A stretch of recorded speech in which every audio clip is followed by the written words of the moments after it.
خواتین و حضرات کو عارف کسانہ کے چینل پر خوش آمدید۔ آج 25 جون اور جمعرات کا دن ہے اور آپ کی خدمت میں سویڈن کی 12 اہم خبریں جو ہیں وہ پیش کی جا رہی ہیں جو کہ اس ولاگ میں شامل ہیں۔ ان میں نہ صرف سویڈن میں رہنے والے لوگوں کو بلکہ جو لوگ دنیا کے دیگر ممالک میں مقیم ہیں اور سویڈن کے حالات کے بارے میں دلچسپی رکھتے ہیں، جن کے پیارے عزیز رشتہ دار سویڈن میں رہتے ہیں، تو ان کو بھی ان خبروں میں دلچسپی ہو سکتی ہے۔ ان خبروں کی جانب جانے سے قبل میں اپنے تمام احباب کا شکریہ ادا کرتا ہوں جنہوں نے کل 24 جون کو میری سالگرہ پہ جو ہے وہ مبارکباد کے پیغامات بھجوائے۔ میری برتھ ڈے کو آپ لوگوں نے یاد رکھا، اپنی دعاؤں سے، اپنی نیک خواہشات سے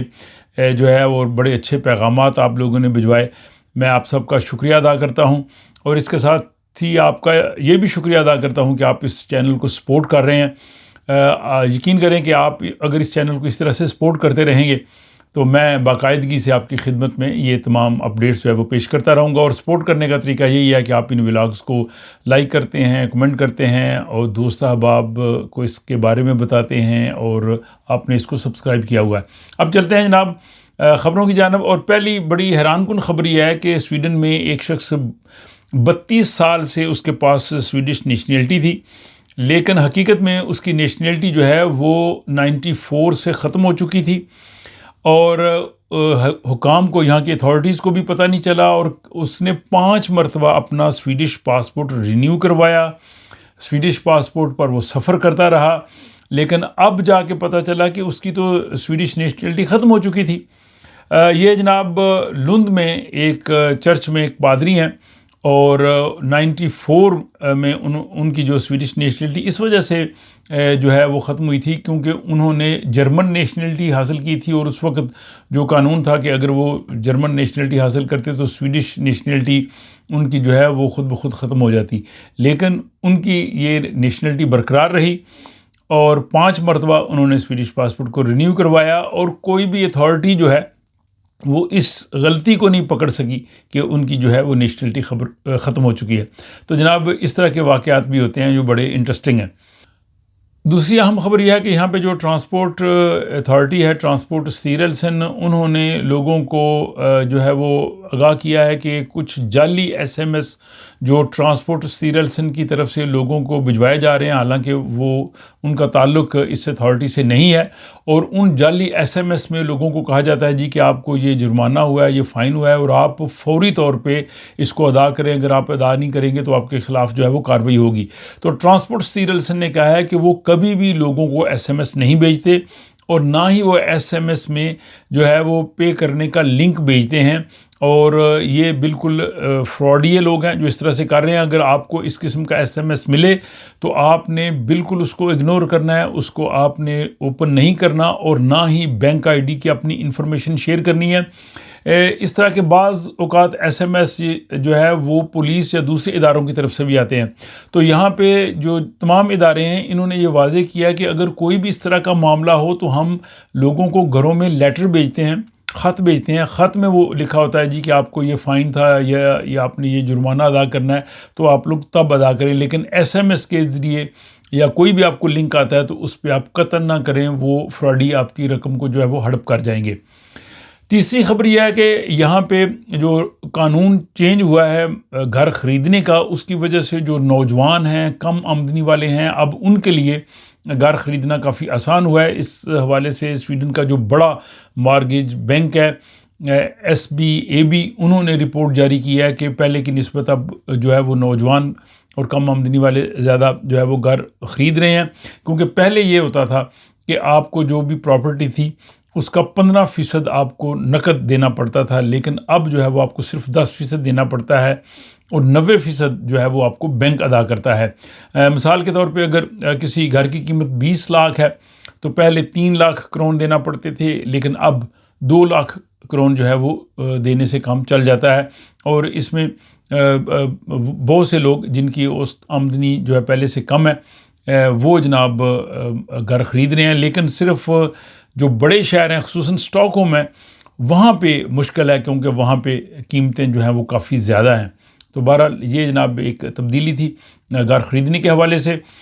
اگلی جناب بڑی امپورٹنٹ خبر ہے کہ یہاں پہ ایک سروے ہوا ہے کہ سویڈن میں اگر آپ ایک جاب پہ ہیں تو آپ کو کتنی دیر کے بعد اپنی نوکری تبدیل کرنی چاہیے. تو نوکری اس لیے لوگ تبدیل کرتے ہیں کہ اس میں جو ہے وہ پروموشن کے چانسز، زیادہ سیلری اور آگے بڑھ سکتے ہیں، کیونکہ اگر ایک جاب پہ آپ رہتے ہیں تو اس کے بعد اسی جاب میں مزید ترقی کرنا مشکل ہوتا ہے. دوسرا یہ ہے کہ جب آپ کے پاس ایک جاب ہوتا ہے تو نیا جاب لینا آسان ہے، بہ نسبت اس کے جو بالکل بے روزگار ہیں ان کے لیے جاب لینا تھوڑا مشکل ہوتا ہے.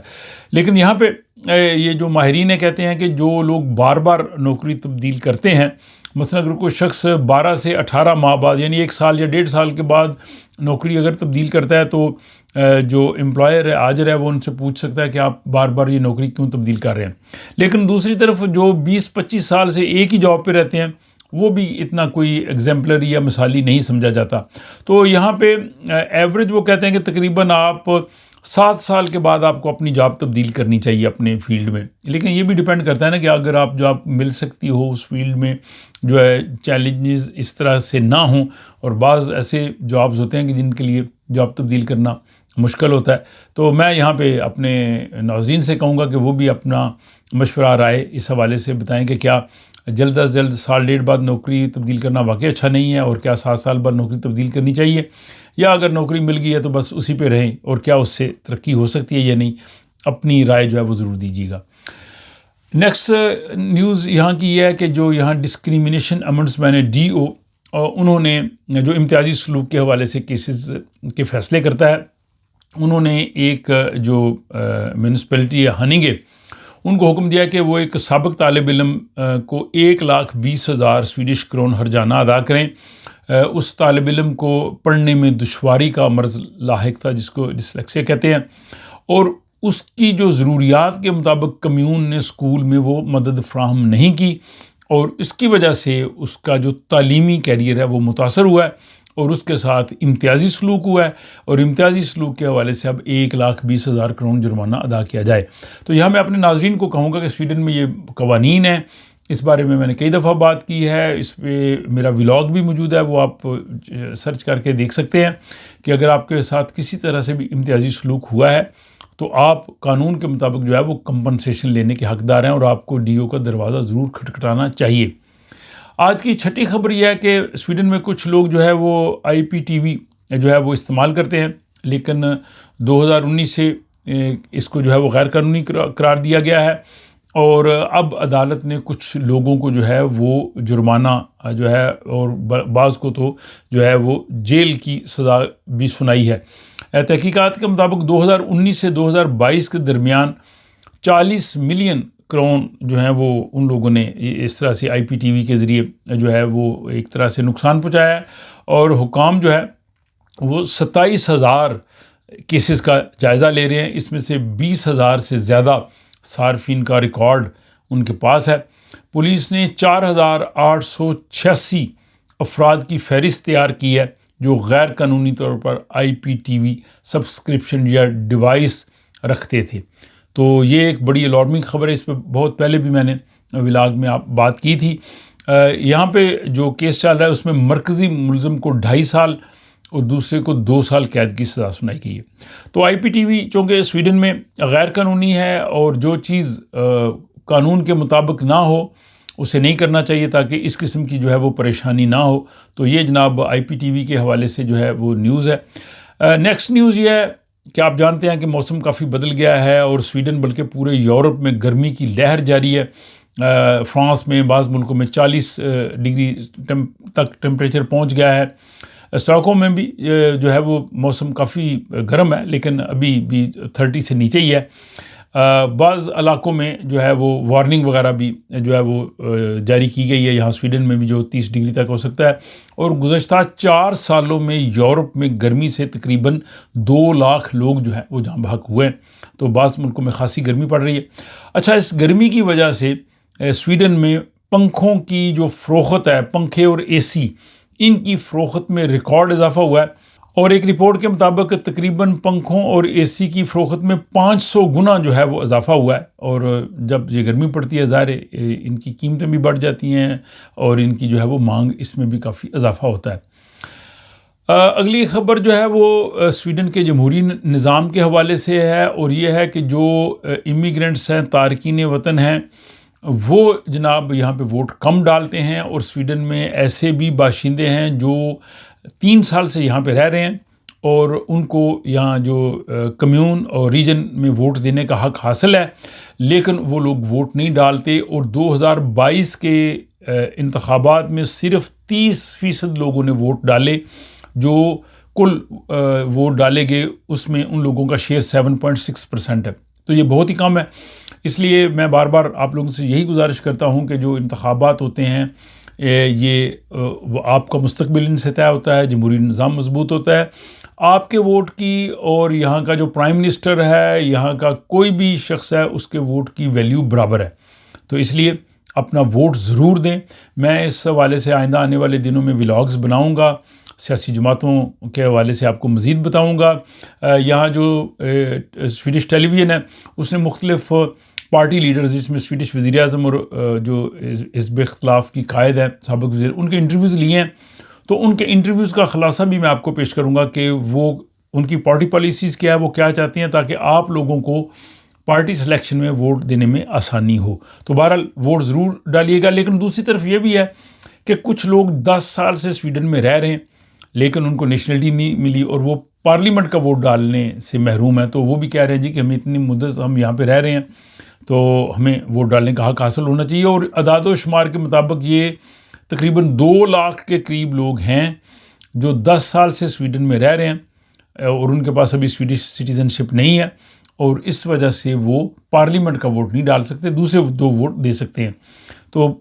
پارلیمنٹ کا ووٹ آپ تبھی ڈال سکتے ہیں جب آپ سویڈش سٹیزن ہوں۔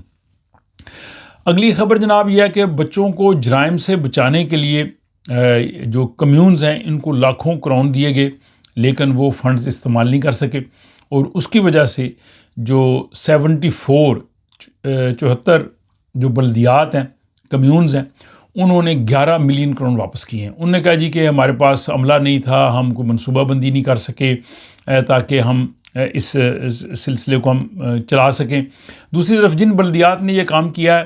انہوں نے بچوں کے لیے فلاحی منصوبے کیے ہیں، انہوں نے ان کو جو ہے وہ اس برائیوں سے، جرائم سے بچانے کے لیے اپنا جو ہے وہ سلسلہ جو ہے وہ کافی بہتر کیا ہے۔ نیکسٹ نیوز یہ ہے کہ جناب آپ کو پتہ کہ جب کووڈ کی وبا آئی تو اس کے بعد بہت سی کمپنیز نے اپنے ملازمین کو کہا جی وہ گھر سے کام کریں، اور وہ کرتے تھے، خصوصاً جو آئی ٹی کے لوگ ہیں، جو اکانومی کے لوگ ہیں، وہ باقی سارے۔ لیکن اب وہ کمپنیاں اپنے ملازمین کو واپس بلا رہی ہیں، جیسے اسکانیا ہے، وولوو ہے، ایرکسن ہے، اور باقی بھی، بلکہ بینکس بھی جو ہیں وہ کہہ رہے ہیں جی کہ اب آپ جو ہے وہ گھر سے نہیں بلکہ آ کے یہاں پہ کام کریں، اور یہ ایک روٹین جو بنی ہوتی ہے اس کو ہٹانا خاصا مشکل ہوتا ہے۔ تو وہ جناب کہتے ہیں جی کہ اعداد و شمار کے مطابق 2026 کی پہلی سہ-ماہی میں تقریباً 16 لاکھ افراد ہفتے میں ایک دن جو ہے وہ گھر سے کام کر رہے تھے۔ اب بتدریج اس میں کمی آ رہی ہے۔ تو کمپنیاں یہ دلیل دیتی ہیں کہ جب وہ جاب پہ آتے ہیں، ایک دوسرے سے ملتے ہیں، ٹیم ورک ہوتا ہے، تخلیقی صلاحیتیں بہتر ہوتی ہیں، تو ورک فرام ہوم کی بجائے ورک فرام آفس جو ہے وہ بہتر ہے۔ تو ناظرین آپ بتائیے آپ کے خیال میں، جو لوگ گھروں میں کام کرتے تھے اب ان کو آفس جانا پڑ رہا ہے، جانا آنا تو مشکل ہے ظاہر ہے، اس میں ٹریولنگ ٹائم اور باقی چیزیں تو ہیں، لیکن کام کے حوالے سے بتائیے، کارکردگی کے حوالے سے کہ کیا ایفیشنسی بہتر ہوتی ہے آفس میں جا کے، یا گھر سے کام بھی اسی ایفیشنٹ طریقے سے کیا جا سکتا ہے؟ اپنی رائے ضرور بتائیے گا۔ اور آخری خبر یہ ہے کہ سویڈش پارلیمنٹ نے جو ریفیوجیز بچے ہیں ان کو حراست میں لینے والے قانون کو جو ہے وہ روک دیا ہے، اور یہ ایک متنازع حکومت کا منصوبہ تھا کہ جس کے تحت جو ریفیوجیز بچے ہیں ان کو مائیگریشن والے اپنی حراست میں کافی دیر تک رکھ سکتے تھے، لیکن اب جو ہے وہ قانون جو ہے وہ منظور نہیں ہوا، اور حکومت چاہ رہی تھی کہ اس کو مدت جو ہے وہ بڑھائی جائے، لیکن جو ہے سینٹر پارٹی اور گرین پارٹی کی درخواست پر پارلیمنٹ نے اس کو جو ہے وہ 1 سال کے لیے مؤخر کر دیا۔ 1 سال کے بعد یعنی کہتے ہیں اس پہ بات ہوگی، تو یہ ایک اچھی چیز ہے، اچھی پارلیمانی روایت ہے کہ یہاں پہ اپوزیشن پارٹیوں کی بھی بات سنی گئی ہے اور پارلیمنٹ نے اس کو جو ہے وہ پوسٹ پون کیا ہے۔ تو یہ جناب آج 25 جون کا جو ہے وہ سویڈن کا خبر نامہ میں نے آپ کی خدمت میں پیش کیا ہے۔ ان میں سے کون سی خبر آپ کو زیادہ دلچسپ لگی ہے، اور آپ مجموعی طور پہ آج کے اس ولاگ کے حوالے سے اپنی رائے کا ضرور اظہار کیجیے۔ اپنا خیال رکھیے گا، آپ سے ملاقات ہوتی ہے اگلے ولاگ میں۔